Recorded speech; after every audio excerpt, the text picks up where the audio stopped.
కోరట్ల శ్రీ వెంకటేశ్వర స్వామి దేవాలయంలో లక్ష పుష్పార్చన భక్తి శ్రద్ధలతో నిర్వహించారు. జగిత్యాల జిల్లా కొరుట్ల పట్టణంలోని శ్రీ వెంకటేశ్వర స్వామి దేవాలయంలో ధనుర్మాస వేడుకలు అంగరంగ వైభవంగా జరుగుతున్నాయి. ధనుర్మాస ఉత్సవాలను పురస్కరించుకొని స్వామివారికి అమ్మవార్లకు లక్ష పుష్పార్చన కార్యక్రమం ఘనంగా జరిగింది. ముందుగా గోదాదేవి సమేత శ్రీ రంగనాథ స్వామికి ఫల పంచామృతాభిషేకాలు ప్రత్యేక పూజలు చేశారు. ఆలయ ఆవరణలో శ్రీదేవి భూదేవి సమేత శ్రీ వెంకటేశ్వర స్వామి మరియు గోదాదేవి సమేత రంగనాథ స్వామికి లక్ష పుష్పార్చన ఘనంగా నిర్వహించారు. భక్తుల గోవింద నామస్మరణతో ఆలయ ప్రాంగణం మారుమ్రోగింది.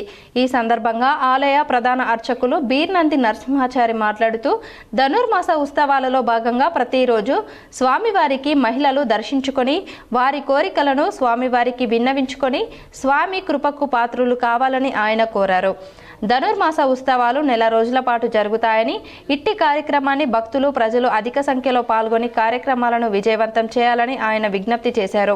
ఈ కార్యక్రమంలో ఆలయ చైర్మన్ యతిరాజం నర్సయ్య, ఆలయ ప్రధాన అర్చకులు బీర్నంది నరసింహాచారి, ధర్మకర్తలు కటకం దివాకర్, నేతి శ్రీనివాస్, చిలివేరి విజయ్ కుమార్, కోట గంగాధర్, గోడికే రాములు, శ్రీమతి చిట్యాల పద్మ, ఆలయ ఈవో విక్రమ్, ఆలయ జూనియర్ అసిస్టెంట్ పేడిపల్లి నరసయ్య, ప్రజలు, భక్తులు, మహిళలు తదితరులు పాల్గొన్నారు.